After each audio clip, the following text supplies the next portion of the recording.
Mi mbrëma, takohemi së bashku në emisionin Konak këtu në televizionin Sot 7. Sonte në Konak jemi me kryetarin e dhomës së avokatisë së Korçës Nevzat Taredhe. Do flasim kryesisht për masat e sigurisë, por edhe për reformën në sistemin e drejtësisë.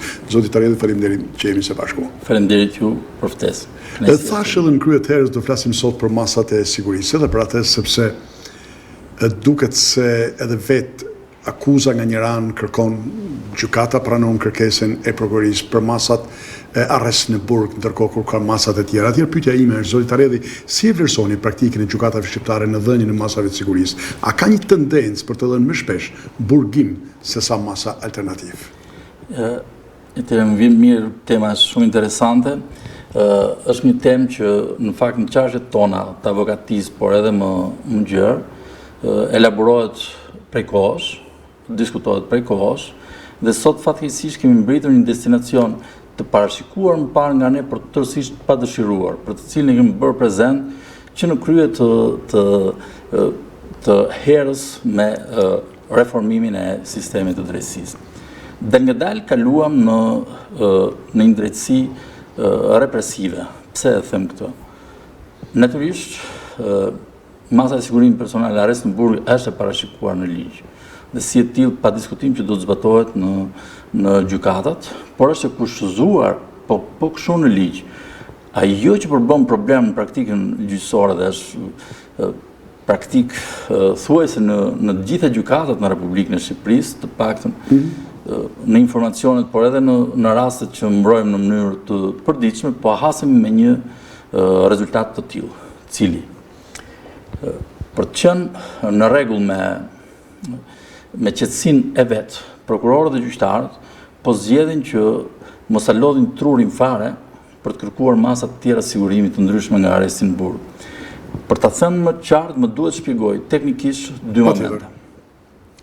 Masa e sigurimit personal arrest në burg është masa më ekstreme e parashikuar në ligj dhe ligji kushtëzon me dy momente vendosjen e kësaj. Kur jepet kjo masë? Kur jepet kjo masë, sepse në gjitha rastet e tjera ligji, fryma e ligjit është e tillë që duhet të aplikohet parimi, hetimi dhe gjykimit në liri, dhe kur ekzistojnë kushtet për caktimin e masave të sigurimit personal të bëhet gjithçka për të shmangur arrestin në burg. Ky është ligji. Dhe ligjit parashikon që arresti në burg duhet vendosur vetëm atëherë kur kemi një vepër penale me rrezikshmëri shumë të lartë shoqërore dhe mbi të gjitha një subjekt me rrezikshmëri shumë të lartë shoqërore. Që nën kupton, mjafton njëri nga këto dy kushte të jetë i paplotësuar, ti nuk mund të shkosh te arresti në burg. Nga ana tjetër ka kufizimin ligji që thotë edhe në këto raste, pra organi procedues ka për detyrë të shterojë në mënyrë logjike pamundësinë e aplikimit të masave të tjera të sigurimit personal. Pra për ta kuptuar, për të shkuar këtu duhet domosdoshmërisht që vepra penale të jetë shumë e rrezikshme, subjekti të jetë shumë i rrezikshëm, të cilat rrethana të cilat e bëjnë pamundur që ti të japësh masa të tjera sigurimi personal. Në fakt, këto janë raste për vepra penale shumë të rënda, që vjen vrasje, grabitje, vjedhje me armë, përdhunime, vepra po themi që kanë tronditur opinionin në këtë pjesë dhe janë të kryer nga personat që kanë precedent penal, ose me veprimet e tyre në kryerjen e veprës penale kanë treguar mizori, kanë treguar egërsi, pra persona shoqërisht të rrezikshëm. Dhe raste të tilla pa diskutim që ka në praktikën gjyqësore, dhe duhet dhënë dhe arrest. Ajo që ne nuk pajtohemi dot, sepse prokuroria dhe gjykatat po shkelin ligjin, është fakti që fjala vjen në një aksident. Për çfarë duhet dhënë arresti në burg? Pse duhet dhënë arresti në burg? Ka viktimë, shumë e dhimbshme është, por është një vepër penale nga pakujdesia. Pra, kemi një subjekt, po e marrim, përfshihet në një aksident dhe zuri gjumi, kaloi në krahun tjetër të rrugës. S'ka asnjë precedent të mëparshëm penal, ndalon, virën në dispozicion, ofron garanci për të qenë në dispozicion dhe ne përsëri themi arrest në burg sepse ti nuk ke normalizuar marrëdhënien me viktimën. Çfarë do thotë kjo? Pra po e shohim arrestin në burg si ndëshkim, ndërkohë që ne kemi detyrimin ligjor për ta prezumuar tjetrin të pafajshëm në procedurën hetimore dhe gjyqësore derisa të jepet një vendim i formës prerë. Pra, në praktikë, dhënia e masës sigurimit personal arrest në burg nga ana tjetër dikton në një farë mënyre edhe llojin dhe masën e dënimit që ti mund të japësh nesër, edhe në rreth. Pra në varësi të masës së sigurisë po thoni.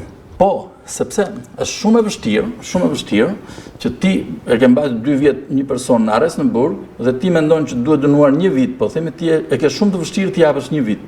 Sepse ke frikën se ai do kërkojë kompensim për burgim pa drejtë. Pra dashur pa dashur, kjo intimidon gjithë procesin dhe bën pis gjithë procesin e rregull gjyqësor. Po pse ndodh? Për mua, ligji është frym, është vullnet dhe është emancipim në radhë të parë i trupës gjyqësore, prokurorisë dhe trupës gjyqësore, dhe në radhë dytë emancipimi i gjithë shoqërisë, përfshi edhe media. Sepse ne shumë thjesht anatemojmë një prokuror dhe një gjyqtar për një rast që mund ta diskutojmë, ama këtu ndodhi një aksident me pasojë vdekje dhe e lanë të lirë dhe kemi shumë lehtë të anatemojmë një prokuror dhe gjyqtar që pse e liroi, pse e bër dhe nuk i futemi fare logjikës së ligjit. Dhe prokurorët dhe gjyqtarët zgjedhin instinktivisht të jenë në rregull me këtë pjesë, me qëtësinë. Por tjetër, a shkelin ligjin këto duke bërë gjë tillë? Absolutisht është shkelur ligji. Absolutisht është shkelur ligji. Dhe gjithë qasja, po themi ne si avokatë që jemi në përditësinë e zakonshme, gjithë qasja është kur unë të argumentoj që është e mundur zbatimi i një mase tjetër sigurimi personal, sepse X subjekt nuk ka këtë rrezikshmëri shoqërore. Fjala vjen e ka vjedhur diçka dhe nuk është se po përjashtojmë nga përgjegjësia, po s'kemi domosdoshmërisht për një person se ka vjedhur një shishe uiski në market dhe ne ta çojmë domosdoshmërisht. Apo një biçikletë diku tjetër. Apo një biçikletë diku tjetër. Sepse kjo është e papranueshme në këtë pjesë. Kjo si shërben as ligjit, as shoqërisë vet. Ne po mbrim në statistika të frikshme në raportet që kemi midis të dënuarve dhe të paraburgosur. Po mbrim në shifra të frikshme. Pra kemi më shumë të paraburgosur se sa të dënuar. Duke qenë këtu avokat, me lejo të bëjmë dije se vetëm në burgun e Drenovës nga 380 të burgosur që ndodhen aty ose diçka më shumë, janë 250 të paraburgosur. Për këto shifra po flisni? Po, për këto po flasim. Pra, për mua do të ishte 10, 15, 20, maksimumi 30% e numrit total do të ishte të paraburgosur. Sepse në fundit, gjatë procedurës hetimore dhe gjyqësore, kemi detyrimin ligjor ta prezumojmë të pafajshëm personin. Dhe nëse prezumojmë realisht të pafajshëm, kufizimi i lirisë së tij me masën e sigurimit dhe arrest në burg duhet të jetë shumë i motivuar dhe për ngjarje shumë të rënda dhe për persona me rrezikshmëri shoqërore shumë të lartë. Sepse ç'ndodh, ndodh, ti mund ta mbash 2 vjet dhe në fund do t'i thuash më fal, të deklaroj të pafajshëm, më fal që të mbajtë 2 vjet. Çfarë do të thotë kjo? Dhe në emër të kujt e bëre këtë që e mbajtë 2 vjet? Po themi apo 1 vit apo 6 muaj, sa do të jetë? Kjo ndodh? Ndodh. Po pse atje? Por çfarë ndodh? Për mungesë provash apo çfarë? Për mungesë provash.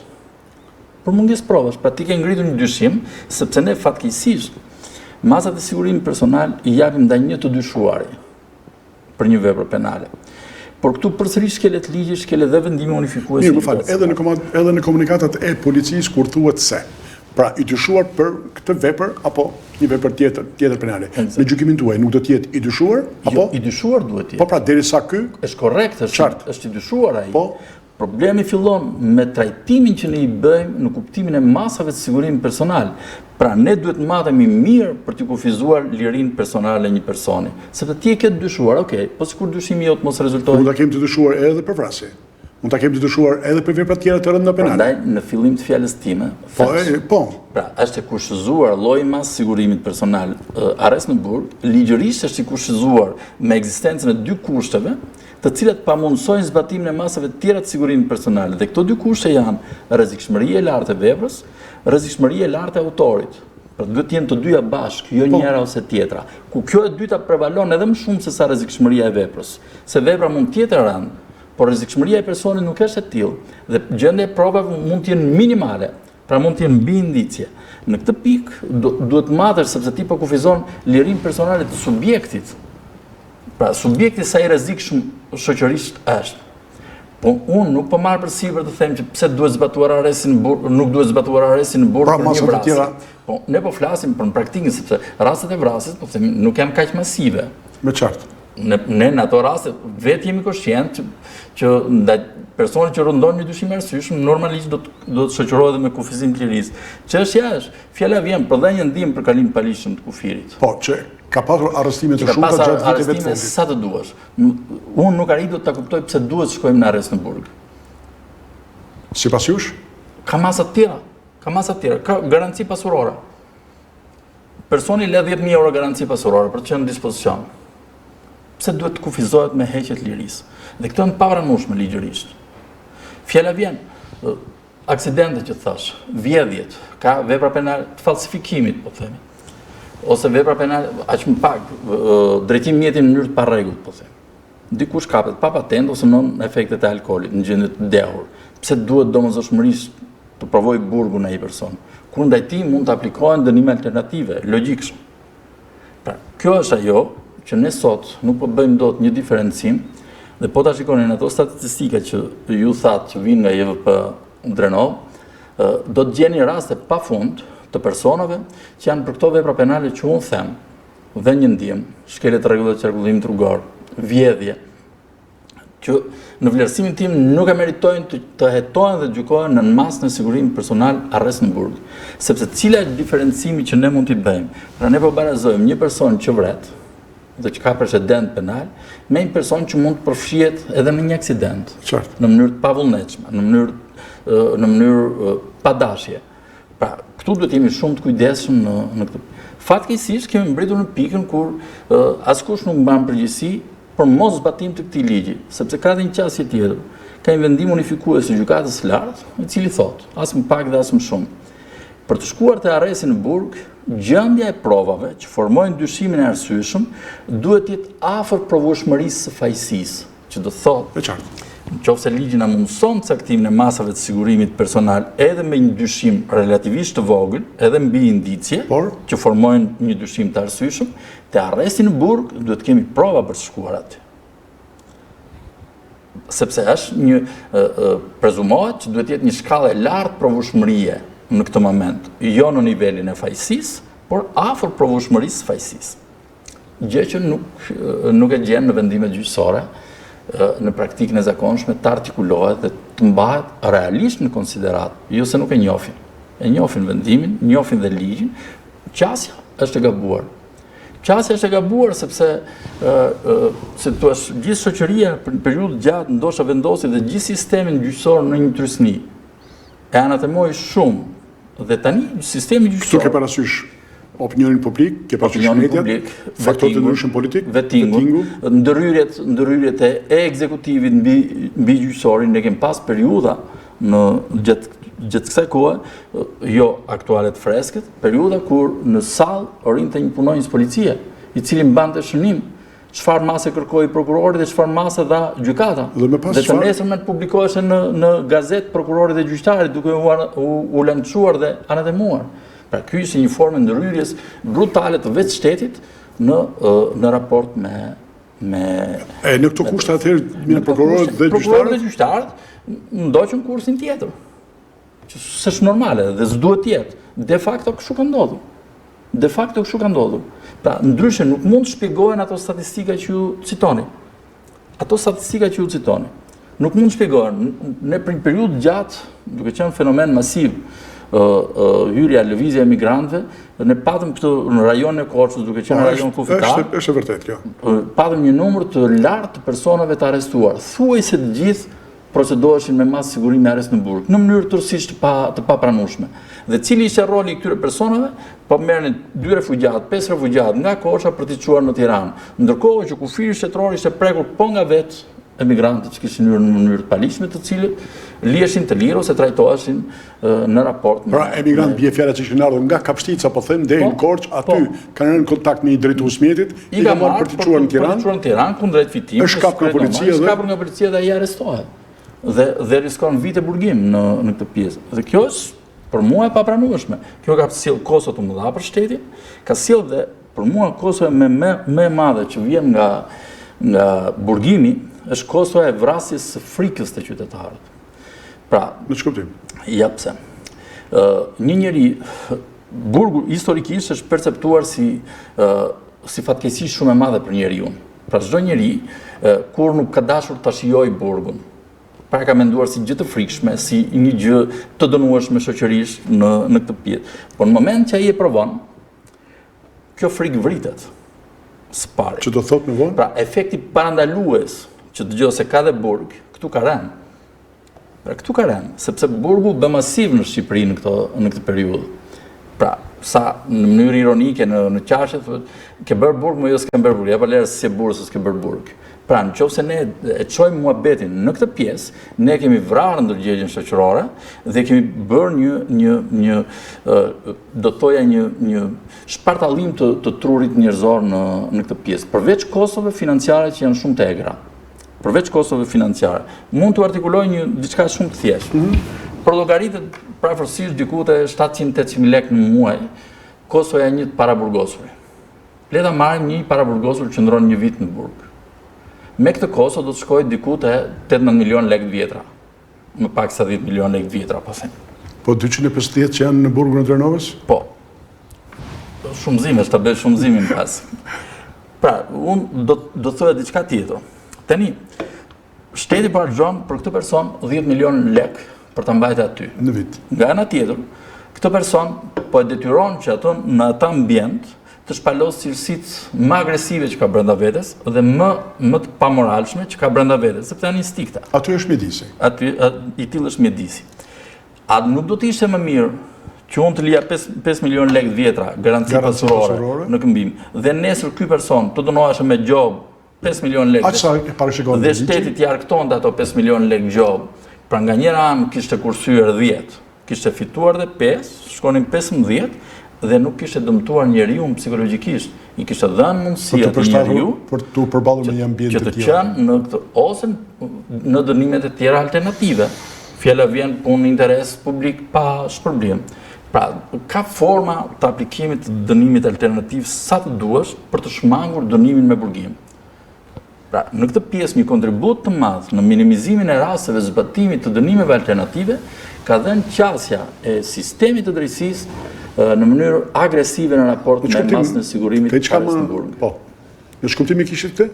Pra, masa e sigurimit, ajo që thash pak më parë, dikton edhe llojin dhe masën e dënimit nesër. Okej, jo tek kjo. Tek sistemi, tek reforma. Pra, nëse sistemi gjyqësor u qas pozitivisht, po themi duke aplikuar masivisht masën e sigurimit arrest në burg, drejt përse drejti ka cënuar aspektin ekonomik të buxhetit të shtetit, nga njëra anë, dhe së dyti ka cënuar mentalitetin dhe psikologjinë e shoqërisë, sepse duhet të sjellë në vëmendje një diçka. Në burg nuk është vetëm personi që ka kryer një vepër penale. De facto në burg është gjithë familja e tij. Absolutisht. Gjithë familja e tij. Kush e ka provuar burgun, këtë ma konfirmon në heshtjen e vet, këtë që po them. Së dyti, de facto, këto sjellin dhe shkatrimet familjes. Gjatë kohës së qëndrimit në burg të personave. Pra është një balancë e tërë funksionalitetit të shoqërisë që prishet. Natyrisht, do të prishet ndaj shkelësve të ligjit, pa diskutim. Por ligjin vetvete udhëhiqet nga parimet humanizmit. Dhe ligjin vetvete ka të parashikuar në mënyrë po kaq sa që ka parashikuar dënimin me burgim, po kaq që ka parashikuar si dënim kryesor dhe dënimin me gjob. Po kaq ka parashikuar si dënim, si formë të vuajtjes së dënimit me burgim edhe dënimet alternative. Pse duhet të ketë frikë sistemi gjyqësor të aplikojë dënimet alternative? Atë unë pyes, pse ka frikë zoti avokat? Sepse nëse do të bëjmë një analizë makro, do të vijmë te disa elementë. Të cilët janë? Të cilët janë. Vendosja e sistemit gjyqësor në një sulm prej vitesh, së 7 ditës kjo, në një sulm frontal, ku anatemua sistemi gjyqësor.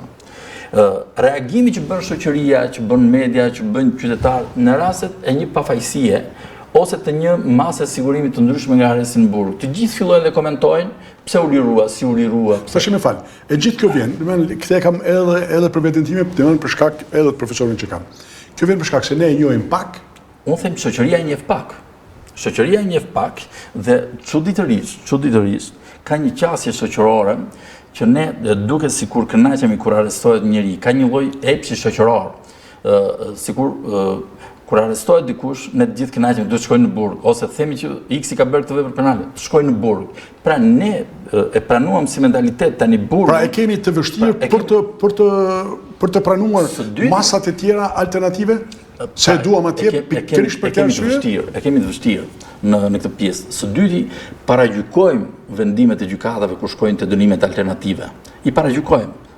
Pra, e vendosim gjyqtarin në një pozitë në një pozitë dëgjoj sepse kjo mund të bëhet, po themi, do lakohem unë në këtë pjesë. S'ka pse të lakohet, sepse është po kaq ligjore. Pra shoqëria duhet të kuptoj që burgu si lloj dënimi dhe masa e sigurimit, arrest në burg, si masë sigurimi, kjo e dyta është për efekt për të garantuar hetimin dhe për parandaluar krimet, ndërsa ajo tjetër është si formë e vuajtjes së një dënimi kur dënohesh.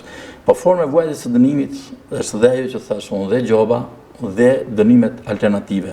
Dhe ne nuk kemi pse në të gjitha rastet të shkojmë te dënimi me burgim. Këtu kemi një regres negativ edhe në raport me parashikimet e kodit penal. Pse? Nëse më lejon, do të bëj një teknikalitet shumë të vogël. Kodi i parë, pas ndryshim, pas rënjës sistemit, është miratuar në qershor të vitit 1995, kodi penal me të cilin ne kemi në fuqi. Nëse shohim atë kod, në vlerësimin tim, është më i emancipuar se sa kodi aktual që kemi pas ndryshimeve dhe arrimeve pas reformës në sistemin drejtësisë. Ka në mënyrë permanente ndryshime në kodin penal, cilët janë të këqijat. Natyrisht që kodi penal do pasurohet ndër vite, sepse teknologjia e zhvillimit shoqëror sjellën dhe nevojën e përmirësimit të legjislacionit, kjo është pa diskutim. Ajo që ka regres, edhe në varësi të veprave, ajo që ka regres të dukshëm është fakti se nëse ne kemi si formë të dënimit, kemi dënimin me gjobë dhe atë me burgim, de facto në dispozitat e kodit penal sot kanë ngelur me gishtat e dorës ti numërosh dispozitat të cilat parashikojnë dënim me gjobë ose me burgim, sepse të gjitha ndërhyrjet që u bën në kod ashpërsuan masën e dënimit dhe njëkohësisht hoqën pavarësisht veprës penale dhe njëkohësisht hoqën parashikimin e dënimit me gjobë. Kjo ka sjellë një fatkeqësi shumë të madhe në kodin penal.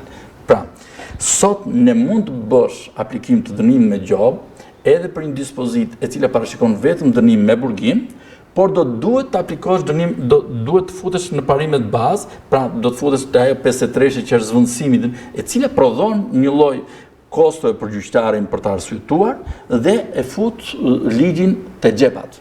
Në kuptimin ligji ka xhepa. Pra ligji ka këto dënime kryesore, por ligji ka edhe dënime alternative. Pra, ligji thotë për shkak të rrezikshmërisë së pakët mund të jap edhe një tjetër lloj dënimi, pavarësisht se dispozita parashikon, po themi nga 6 muaj deri në 4 vjet, unë mund të jap edhe gjobë.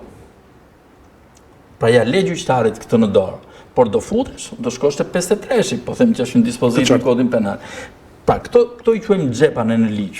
Po gjyqtari në këtë rast për shku tek këto xhepa nuk ka dëshirë të guxojë për shkak të paragjykimit, se thon po dispozita ishte 6 muaj deri në 4 vjet, ti pse i dhe gjobë këtij? Pra rritet mundësia që gjyqtari të paragjykohet. Pra në pjesën praktike secili këto i peshon me trurin e vet. Dhe gjyqtari është njëri, duhet ta kuptojmë këtë pjesë. Pra, çështja është, ne patëm ndryshim negativ në ligj, duke minimizuar dispozitat që parashikonin dënim me gjobë ose me burgim, duke hequr këtë pjesën e gjobës, që është njëra ana tjetër është shpërsimi i masës së dënimit.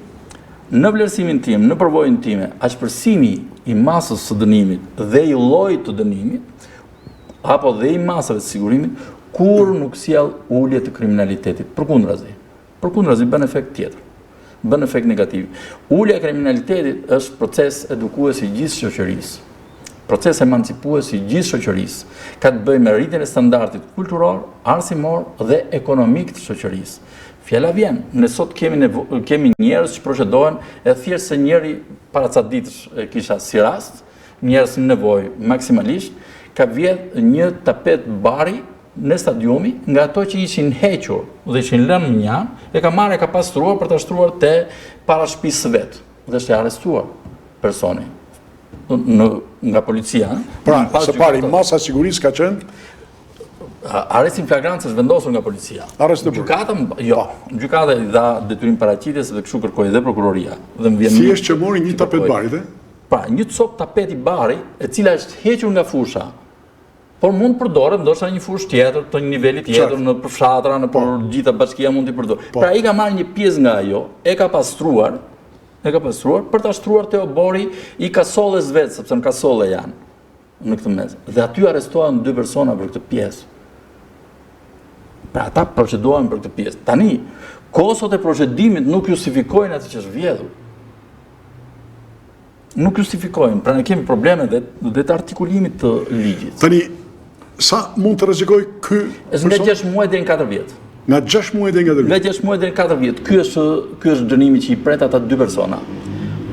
Uroj që gjykata nesër të aplikojë dënime alternative, që mund të jetë dënim me kusht ose punë interes publik, po themi edhe të gjitha. Ama ligji këtë ka parashikuar. Pra nëse ne të dy vjedhim këtë shishe në bashkëpunim, kemi nga 6 muaj deri në 4 vjet. Dhe ky është një absurd i papranueshëm për mua. Është i papranueshëm. Unë nuk justifikoj vjedhjen. Farë, nuk marr përsipër këtë, por nuk justifikoj dot këtë marzh dënimi dhe këtë lloj dënimi.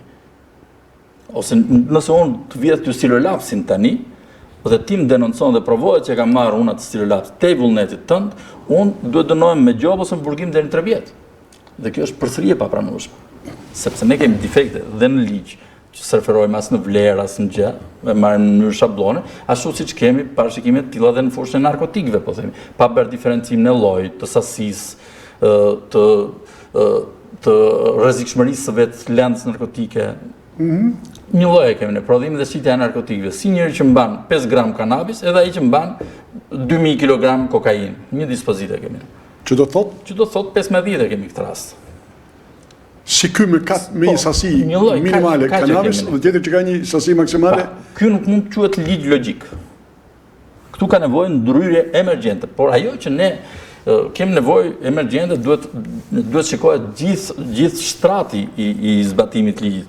Sa kodi penal, aq edhe kodi procedurës penale, dhe ajo që është shumë e rëndësishme për mua është emancipimi, edukimi, orientimi nga institucionet drejtuese të sistemit drejtësisë për aplikimin masivisht të llojeve të tjera të masave të sigurimit personale dhe llojeve të tjera të dënimit. Pra sa është e mundur, gjithmonë të jemi racional në atë që flasim. Pra jeni për arreст shtëpie, detyrim paraqitje. Unë jam për garanci pasurore. Nëse do mendimin tim jam për garanci pasurore masivisht. Pse e them këtë? Sepse garancia pasurore, edhe ti që je gazetar dhe je në një nivel të mesëm, po themi, ekonomik, në nivel normal ekonomik, nëse do të përfshihesh në një vepër penale dhe do të thoshin duhet të lësh 10.000 euro garanci pasurore dhe ti do të vendosesh shumë në vështirësi. Dekord? Unë po. Por mund të ketë të tjerë që nuk e kanë të vështirë të garanci pasurore. Ati lerja 100.000 euro garancin pasurore. Qartë, të arritim lerja 100.000 euro garancin pasurore. Sepse s'ka limit ligji në këtë rast. Dhe garancia pasurore jepet në proporcion logjik, teorik të paktën, sepse ligji nuk e ndan këtë, teorik në raport që për personin që e le garancinë pasurore duhet të jetë e ndjeshme. Pra duhet të jetë e tillë që ai s'mund ta braktisë. Kjo është logjika. Pra, sepse nëse e braktis, ajo është shumë, pra nëse ai s'është korrekt me hetimin dhe gjykimin, ajo shumë kalon në favor shtetit. Dhe këtij ndryshohet dhe masa e sigurimit personal dhe ajo mos korrektesë i shton de facto dhe dënimin e mundshëm që do të marrë. Pra ai vetëm të jetë një njeri pa arsye që mund ta shpërfill garancinë pasurore. Por gjatë kohës së hetimit, ti i ke dhënë mundësinë që ai të punojë, të kujdeset për familjen vet dhe ke eliminuar kostot e mbajtjes së tij në kushtet e paraburgimit që mban me paratë. Në një rast, edhe familja nga ana tjetër dhe shteti vetë. Eksakt. Dhe më pas, nëse ai person është aq i rrezikshëm sa do duhet domosdoshmërisht të dënohet me burgim, ai shkon me burgun. Po shkon si i dënuar, nuk shkon me si i paraburgos. 460 masa sigurie ka dhënë gjatë vitit 2024 gjykata rreth gjyqësorë të Korçës. Pjesa më e madhe e tyre janë arrest në burg. Pra, është ajo që po diskutojmë. Kjo është një shifër e frikshme dhe e tmerrshme. Po të shikoni dhe të dëgjoni avokatët në përsallat e gjyqit, natyrisht që gjithë japin argumente të mjaftueshëm në mënyrë për ta çuar gjykatën tek një masë tjetër personale më e butë. Eksakt. Dhe sepse ne nuk bëjmë gjë tjetër, përveç se sjellëm në vëmendje gjykatës disa rrethana që ajo duhet i mbajnë në konsiderat, sepse unë nuk mund ta vë në diskutim fare njohjen e ligjit nga gjykata. Gjykata e njeh, ndoshta mund ta njohë dhe shumë më mirë se sa unë në këtë pjesë. Çështja është sa gjejnë guxim dhe e dyta sa qasje kanë në raport me këtë qasje të ligjit. Pra, një gjyqtar për mua ka ardhur koha sot, dhe këtë e them edhe në komunikimet, po themi njerëzore që mund të kemi në këto. Ka ardhur koha që sot gjyqtarët duhet i thonë stop kësaj qasje. Duhet i thonë stop vetes së tyre në për mos respektim sa duhet të ligjit, ndërkohë që ligji është shumë i qartë dhe shumë i mirë te masat e sigurimit personal. Shumë i qartë dhe shumë i mirë. Mungon kurajo e prokurorëve nga një anë dhe e gjyqtarëve nga ana tjetër? Po, mungon, absolutisht mungon. Dhe e kanë shumë më të lehtë të qasen pozitivisht ashtu siç duhet ekzekutivit, se sa të marrin kohë për të përballur me këtë pjesë. Në fakt, një gjyqtar, dhe këtë e them me gojën plot në këtë mes, duhet jetë i çliruar totalisht nga frika, totalisht nga paragjykimi. Gjyqtari është aty për të dhënë drejtësi mbi atë ligj që ka vendosur politika. Po ne në shumë të rasteve dhe kemi paragjykuar kur ato kanë guxuar, zoti avokat. Ta thash unë, patjetër. Ta thash unë, ta them përsëri prapë dhe jo se gjyqtarët janë të këqij, absolutisht jo. Ne ka ardhur koha që të gjitha hallkat e tjera duhet të heqin dorë nga influenca mbi gjyqësorin. Ka ardhur koha që gjyqtarët vetë duhet të marrin fatet e sistemit të drejtësisë dhe të mos influencohen fare. Një gjyqtar që thot unë mos lakohem, ai s'është gjyqtar. Një gjyqtar është aty edhe për t'u lakuar. Sepse një vendim i gjykatës nuk mund t'i kënaqë të gjitha palët. Nuk mund t'i kënaqë kur. Edhe në një çështje civile që të vëmë ne për pjesëtim pasurie, kur nuk do kënaqemi të dyja palët. Se po të kënaqesh me zgjidhnin vet. Pra, ndaj kemi shkuar aty. Secila palë ka të gjithë drejtën e vet ta anatemojë gjyqtarin.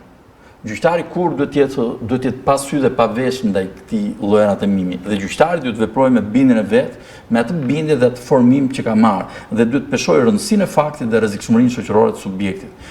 Dhe duhet kuptoj çdo gjyqtar në këtë që nuk jemi gjyqtar në diktaturë, jemi gjyqtar në ekonomi tregu.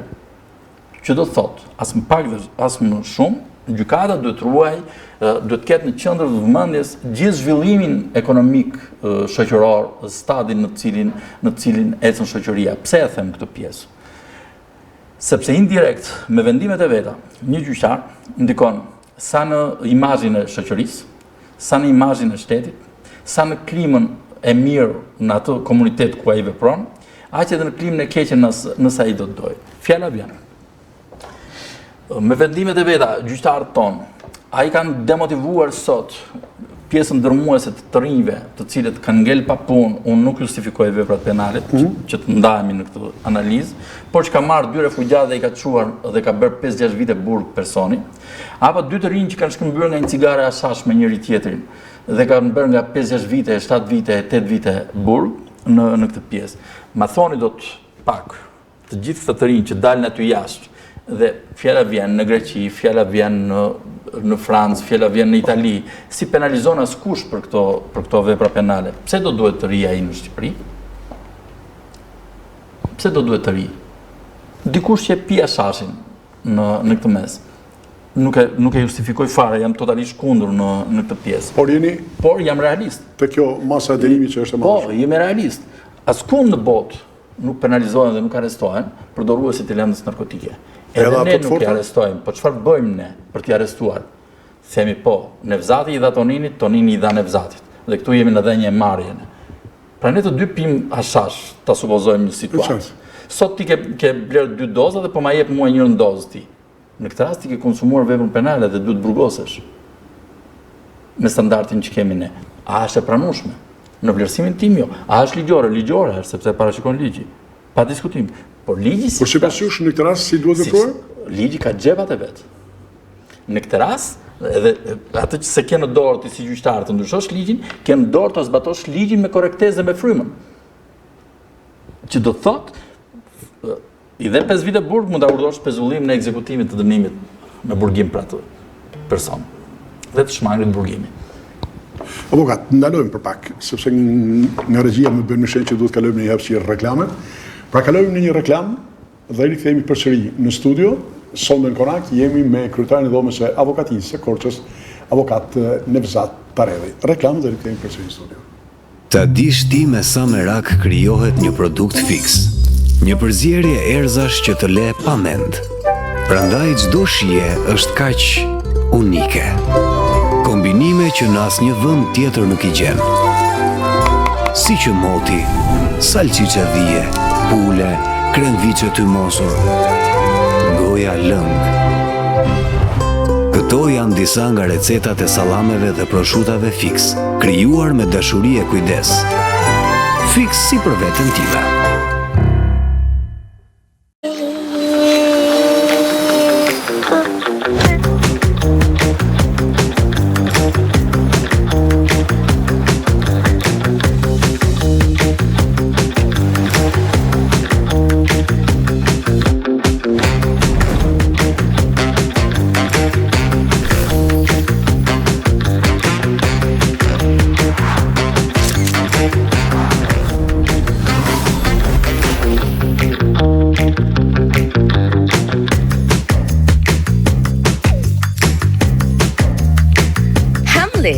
Brendi më cilësor e më i madh i lodrave për fëmijë në botë vjen edhe në Kosovë, te Prishtina Mall.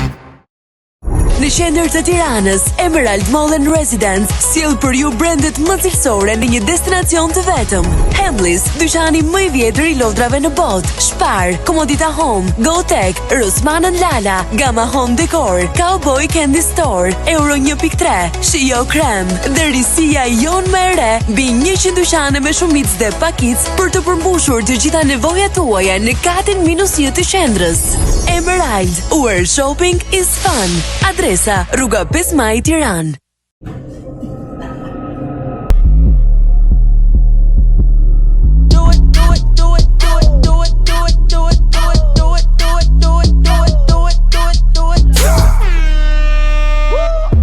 Cool up, cool up, cool up, cool up, cool up, cool up, cool up. Get it, get it, get it, get it, get it, get it, get it, get it, get it, get it, get it, get it, get it, get it, get it. Missy in this doing you ain't never seen. Cool up, cool up, cool up, cool up, cool up, cool up, cool up. Salve, buonasera. Io sono Bellesi Tiziano, vengo da Elsona, ormai quasi accussato, e dopo un anno, devo dire la sincera verità, sono arrivato alla fine di questo mio problema. Adesso ho i denti fissi in bocca, questa sera li proverò e sono dovuto venire qui in Macedonia perché in Italia nessuno si assumeva l'incarico di farmi questi impianti. Sono venuto qui, gli impianti li ho, i denti li ho e io l'unica cosa che vi posso dire ve la posso consigliare. I prezzi sono molto ma molto concorrenziali rispetto all'Italia e il risultato è questo. Guardate voi e giudicate. Buonasera a tutti e se volete fare un giro in Macedonia venite tranquilli.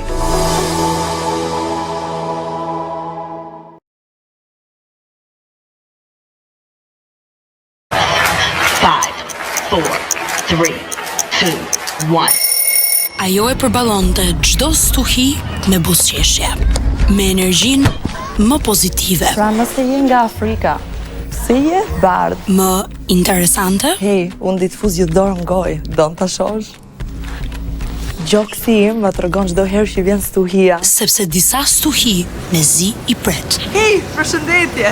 Aktualisht janë 20 gradë dhe ka 30% mundësi që ka filluar një stuhi. Ndi stuhin Storm Energy Drink. Jemi rikthyer në studio, jeni duke ndjekur emisionin Konak në televizionin Sot 7, sonte në Konak jemi me kryetarin e dhomës së avokatisë së Korçës, Nevzat Taredhi. Zoti Taredhi, a ka raste ku një person mund të dëmtohet më shumë nga qëndrimi në paraburgim se sa nga një masë alternative? Absolutisht dhe fatkeqësisht në sistemin e burgjeve të ne në paraburgim kryesisht kanë ndodhur raste fatkeqe ku personat kanë kaluar deri në vetë flijim për shkak të procedimeve të paarsyeshme ndaj tyre. Jo se s'kanë bërë vepër penale, nuk guxoj t'i them këto. Po për shkak të masës represive, fjala vjen, personi proceduar për vjedhje të energjisë elektrike, duke qëndruar në burg dhe duke menduar gjithë pasojën dhe gjithë situatën ekonomike financiare që ka dhe gjithë problematikën në këto ka shkuar në depresion dhe ka varë veten. Po Po kaq, kemi raste të rëndimit psikologjik të personave të paraburgosur. Për të mos thënë më shumë dhe në tegalim edhe deri në shfaqje të problemeve psiqike. Por rëndim psikologjik pa diskutim shumë, që përjetohet në mënyrë të padrejtë. Ndaj thash në krye të erës që duhet bërë çmos, që të zbatohet ai parashikim ligjor dhe ajo frymë e ligjit në masat e sigurimit personal për të evituar domosdoshmërisht. Pra sa është e mundur, natyrisht, për vepra penale të cilat nuk shquhen për rrezikshmëri të madhe shoqërore dhe për persona që nuk shquhen si persona të rrezikshëm. Unë nuk po them të lëm të lirë një vrasës, nuk po them të lëm të lirë raste të tilla, por janë pjesa masive e njerëzve, nuk janë kriminalë. Shoqëria nuk është kriminale, që mund të trajtohet në mënyrë... Pra kanë kryer një vepër penale që mund të konsiderohet një vepër penale e lehtë që... Pra, gjithkush mund të përfshihet në një vepër penale. Natyrisht do të mbajë përgjegjësitë penale mbi atë që kryen. Por për mbajtje përgjegjësive penale nuk nënkupton vetëm arrest me burg dhe nuk nënkupton vetëm dënim me burgim.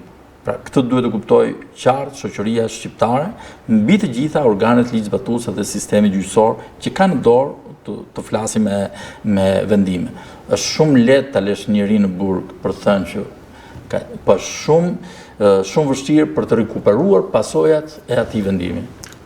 Mirë, por atëherë si mund të forcohet sistemi i mbikëqyrjes, se kjo është pjesa... Këtu më prega atë temë që unë sapo po artikuloja me veten. Pra ne duhet zhvillojmë si shoqëri dhe prandaj thash që zbatimi i ligjit në mënyrë humane së pari dhe në mënyrë logjike kërkon domosdoshmërisht krijimin e hallkave dhe të institucioneve të tjera, forcimin e institucioneve të tjera, forcimin e shkollave në radhë të parë. Ne si dhoma avokatie jemi duke realizuar një program shumë të mirë me gjimnazin Raqi Qirinxhi në Korçë, duke dhënë nga disa avokatë, disa leksione, po themi, të edukimit ligjor të miturve në këtë pjesë. Kemi bërë me shumë dëshire, kemi bërë në mënyrë vullnetare. Ka qenë kërkesë e shkollës kjo? Ka qenë kërkesë e shkollës dhe ne mirë pritëm në këtë pjesë dhe jemi duke realizuar dhe është mirë pritur jashtëzakonisht shumë dhe besoj që prodhon një efekt jashtëzakonisht të mirë, që është një element shumë i domosdoshëm në këtë.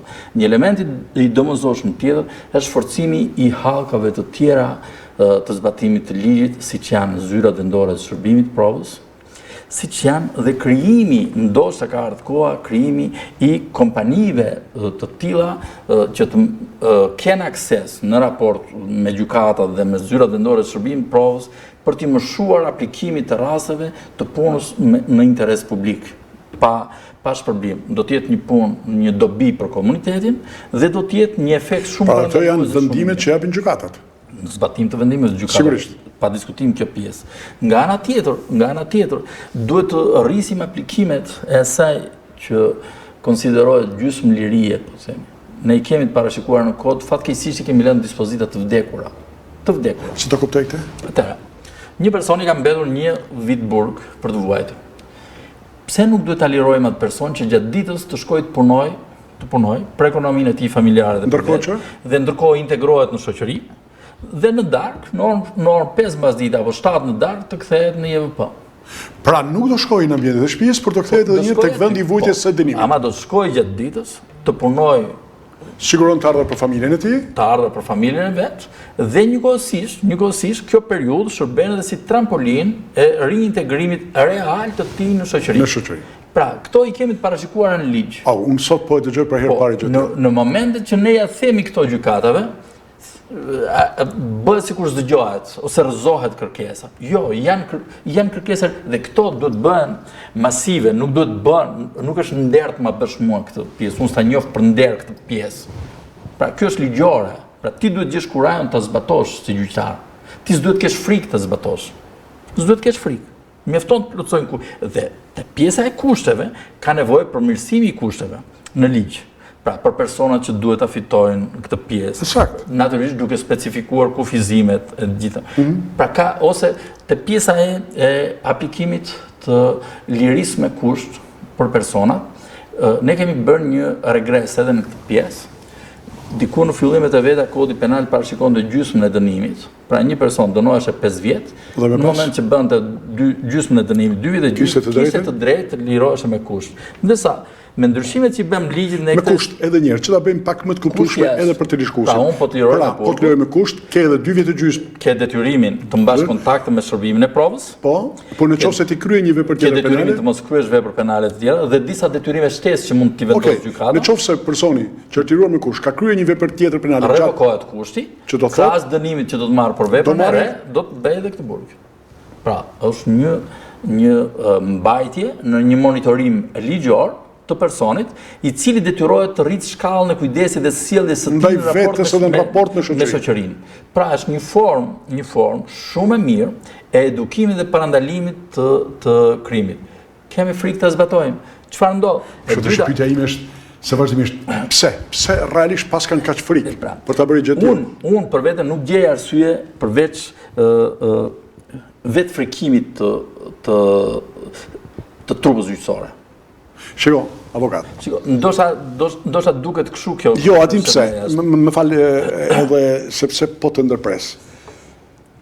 Përtej asaj çfarë ka ndodhur ditët e fundit, që unë nuk dua të hyj asaj, por sepse po më pëlqen për të ndalur në 2 momente tek ajo çfarë tha kryeministri Rama në një marrëdhënie të drejtë për drejtë me publikun.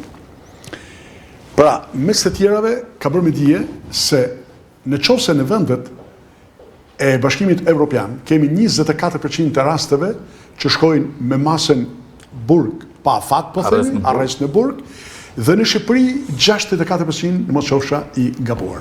Për herë të parë kryeministri, pra pranon këtë pjesë. Është vetë kryeministri që thotë, kemi masa siguriet në përqindje shumë të madhe dhe kemi masa siguriet nga ana tjetër në vendet e Bashkimit Evropian në përqindje shumë të vogël.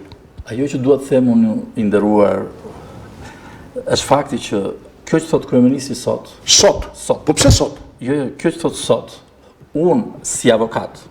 E ke thënë? 30 vjet që e them dhe ne si institucion avokatie, si dhomë lokale apo dhomë qendrore avokatisë, ne ka dalë fyti në këtë pjesë, sa në sallat e gjyqit, aq edhe në prononcimet publike, të paktën të jetë dëshmitar që ne pjesë. Megjithëse, avokat, mua më vjen keq që nga koha e pandemisë, ndofta në të kushtet atëherë ishin të domosdoshme, mos prania e personave tjerë, qoftë edhe medjave, momentarisht është shumë e vështirë për të qenë edhe media e pranishme në seanca gjyqësore, madje duhet të bëjmë kërkesë, një mail, ta çojmë në zyrën e shtypit të gjykatës, do marrim apo jo okejn e këtij institucioni apo jo. Mund të sepse më duket sikur edhe ne jemi shkputur pak. Pra, këtu janë gjithë aktorët në faj. Pse po them këtë? Edhe qeveria, dhe mua më vjen mirë që dëgjoj kryeministrin të artikulohet në këtë pjesë. Më vjen jashtëzakonisht mirë. Tek masa sigurisë. Pavarësisht situatës, më vjen shumë mirë.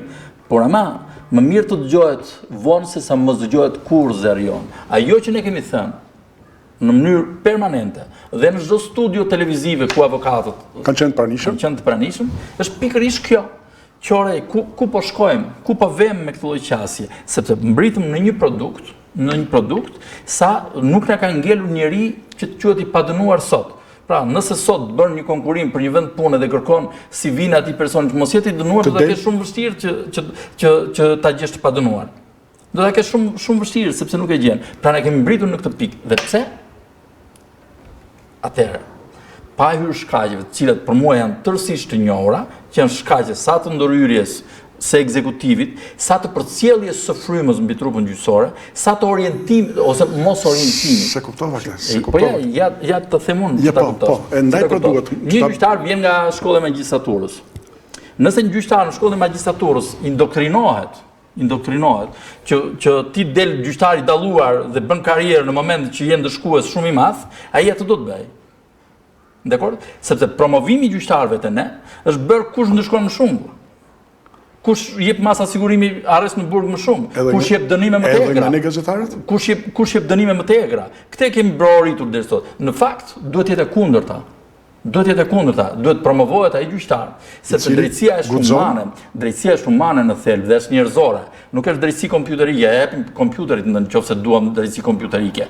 Pra gjyqtari në vetvete duhet materializojë në vendim edhe gjithë humanizmin e tij, edhe gjithë formimin dhe backgroundin e tij. Nuk ndodh. nuk ndodh në një pjesë të konsiderueshme, sepse dhe ndodh në sistem. Pra ka ardhur koha që gjyqtarëve duhet të përcillet mesazhi shumë i qartë. Ka ardhur koha që institucionet përgjegjëse të menaxhimit të sistemit drejtësisë, dhe këtu kam gjykatën e lartë, e cila nëpërmjet vendimeve unifikuese ose njësuese, kam Këshillin e lartë gjyqësor, i cili promovon gjyqtarët, vlerëson gjyqtarët, ndjek raste të procedimeve disiplinore dhe të ankesave që vinë ndaj gjyqtarëve, kam parasysh Këshillin e lartë të prokurorisë, por kam parasysh edhe Ministrinë e Drejtësisë, pra që pjesë sa ajo ka qoftë në reformat ligjore, dhe në qoftë se këto institucione bëhen bashkë dhe dalin në një komunikim edhe publik, po edhe nëpërmjet trajnimeve, për t'i rritur gjyqtarëve, si thuash, për t'i promovuar gjyqtarët në aplikimin e dënimeve alternative dhe në shmangjen e masave të sigurimit personal arrest në burg, të siguroj që shumë shpejt ndryshon situata. Ama nëse ne sot një gjyqtar liron një këtë dhe ne gjithë i vërsulemi atij gjyqtari se dhe një mas tjetër, natyrisht kjo do të sjellë pasojën e gjithë trupa gjyqësore. Kjo është pjesë e ndikimit të jashtëm. Ka një pjesë tjetër që unë them ka të bëjë me formimin e vetë gjyqtarit. Gjyqtarët duhet të dinë që kanë me Kushtetutën e Republikës së Shqipërisë janë njerëzit më të pushtetshëm. Edhe se ekzekutivi. Kam frikë, dhe këtu po e them me shaka tani, sepse nuk duhet marrë seriozisht, që ata nuk e njohin fuqinë e tyre. Pra nuk e njohin fuqinë që kanë. Prandaj thash atë vetë frikimi. Pra kanë frikë nga vetja e vet në këtë pjesë. Një gjyqtar duhet dalë mbi të gjithë. Dhe duhet thot fjalën e vet, natyrisht në mënyrë të argumentuar, në mënyrë logjike, në mënyrë të tillë që palët e tjera të heshtin. Por nuk mund të heshtim kur një çështje unë të argumentoj që e vetmja masë e papranueshme është arresti në burg dhe ti përsëri jep arrest në burg dhe nuk arsyeton në vendim, thua vetëm gjykata vlerësoi arrest në burg, ky nuk është vendim. Ky vendim përmban shkeljet flagrante të ligjit dhe një frikë tënde si gjyqtar. Le të themi gjëra siç janë.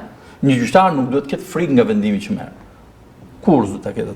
Sepse gjyqtari duhet të vendosë në bindjen e vet. Por nuk mund të më thotë mua një gjyqtar që në një aksident që un kam pasur dhe po ta sill shembull, personi natyrisht pasoja shumë e rëndë, është një pasojë vdekje dhe i kërkojnë ndjes edhe familjarëve të viktimës me këtë radhë. Po personi që ka shkaktuar aksidentin është një person që ka ndërhyrje në shtyllën kurrizore prej vitesh dhe ka hequr një masë tumoriale, është një person që ka një zhvillim fizik njërën këmbë më të trash, tjetër më të vogël dhe i bërë cop vetë në aksident. Dhe ti thuash atij personi rinë në arrest në burg, ai rinte në spital në burg, më thuaj për aksident, mund të më justifikohet vendimi i gjykatës mua në këtë rast?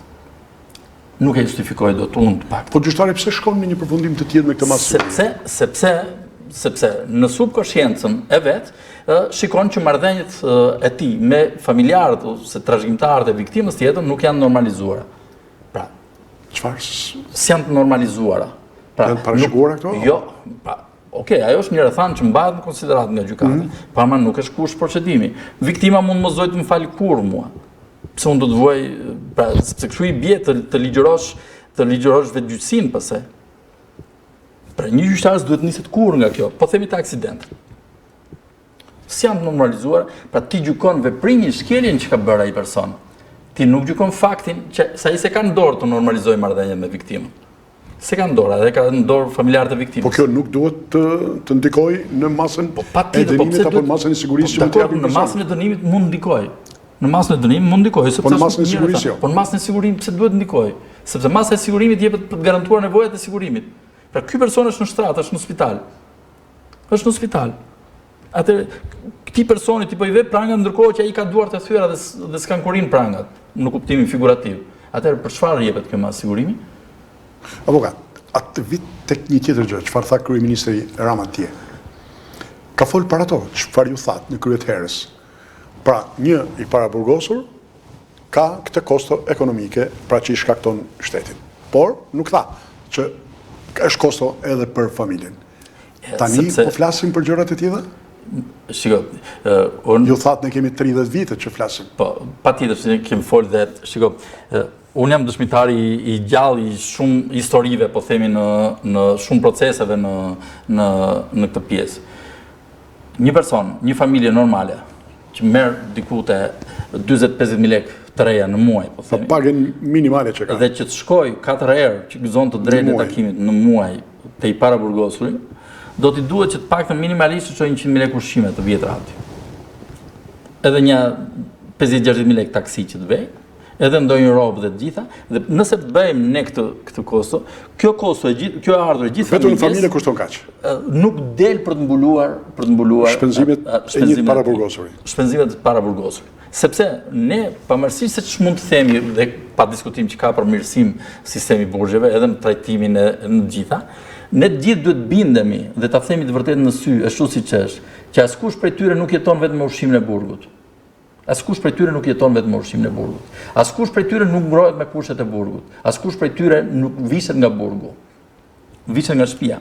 Askush prej tyre nuk ka një kartë telefoni ose një mundësi telefoni nga shteti, nga burgu. I kanë gjitha nga kostot e familjes së vet.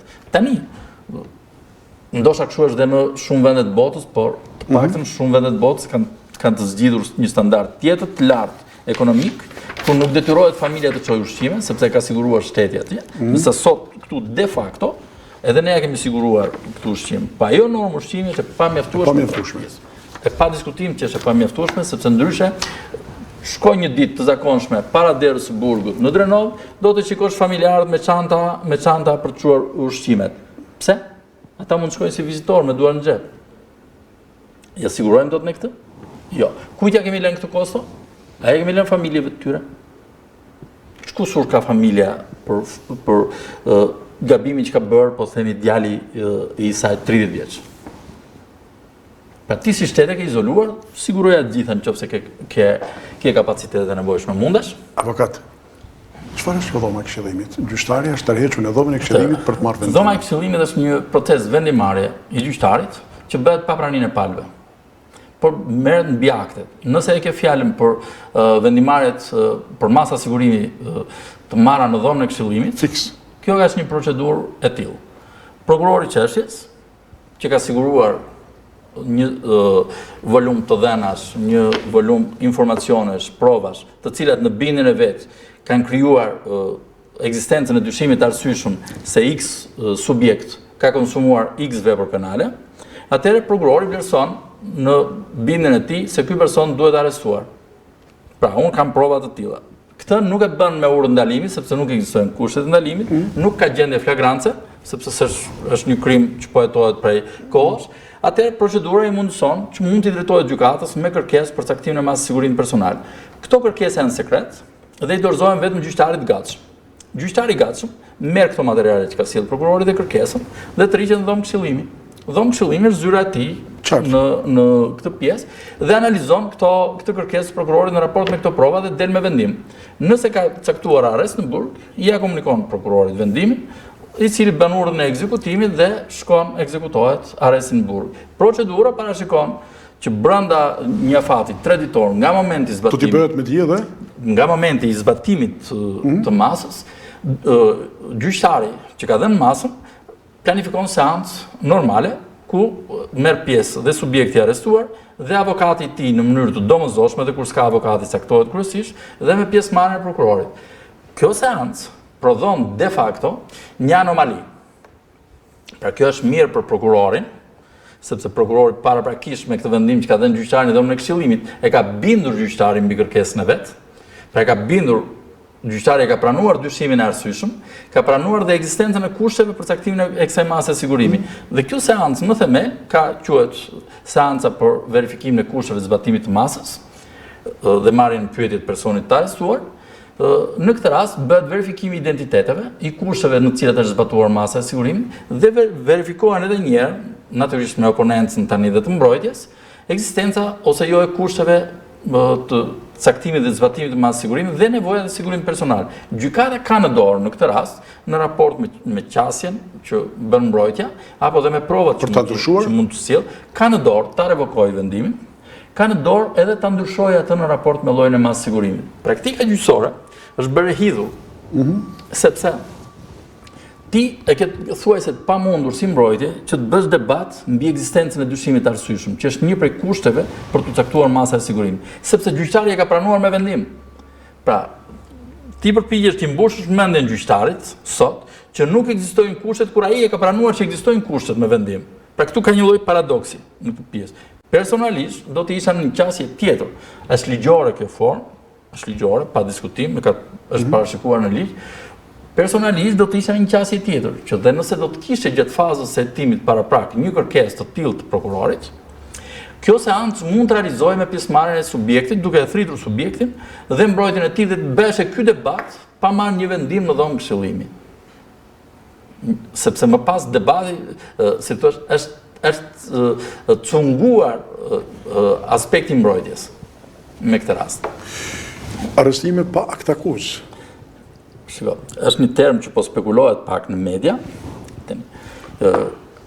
Masat e sigurimit personal me legjislacionin që ne kemi në fuqi, jepen ndaj pandeurit, por jepen ndaj shtetasit nën hetim, që do të thotë, nëse një subjekt është vendosur nën hetim, ligji procedurial penal mundëson caktimin ndaj tij të masave të sigurimit personal dhe vendosja nën hetim lidhet me regjistrimin ndaj tij të veprës penale nga ana e prokurorit në regjistrin e prokurorisë.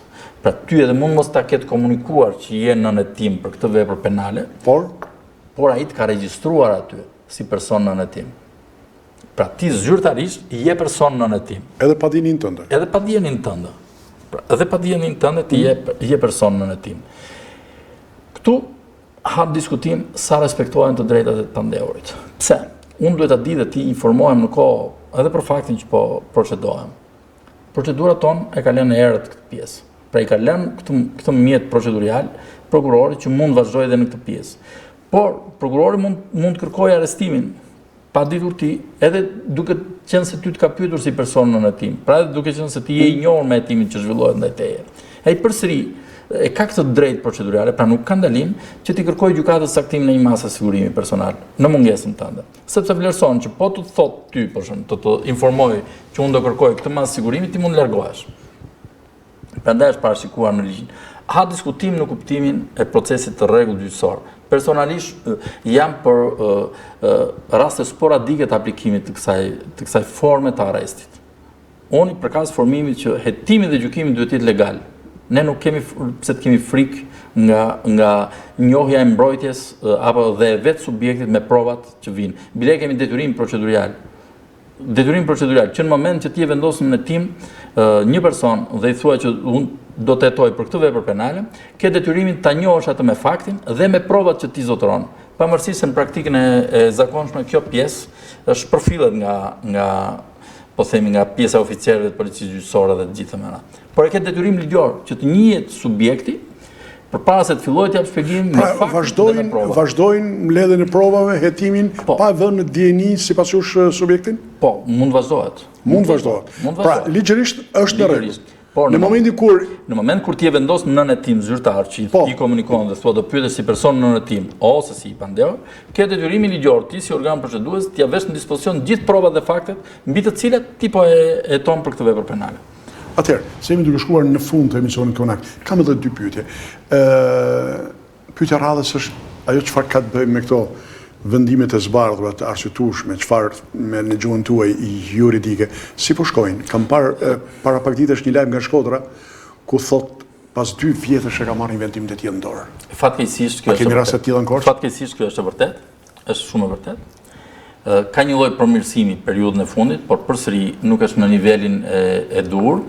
Ka përmirësim sepse edhe gjykata është plotësuar me numrin e duhur të gjyqtarëve? Gjatë zbatimit të reformës në drejtësi, për një periudhë gjatë kohe, u krijuan vakanca të mëdha në sistem.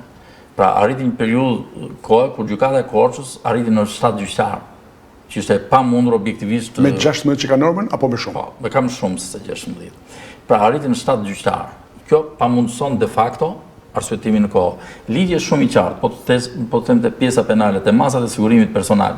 Një vendim me të cilin është vlerësuar i ligjshëm arrest in flagrans dhe është caktuar një masë sigurimi, arrest në burg ose tjetër lloj, duhet domosdoshmërisht gjyqtari ta arsyetojë dhe t'ia vërë në dispozicion palës brenda një afati për 48 orësh.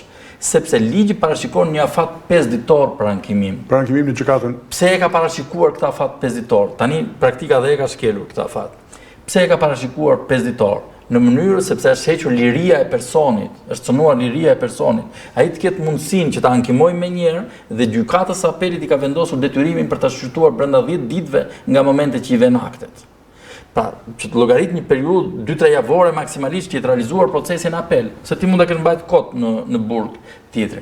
Ndërsa në praktik, ne kemi pasur raste që masa e sigurimit na është komunikuar edhe mbas disa muajve, duke më mbajtur peng të drejtën e ankimimit.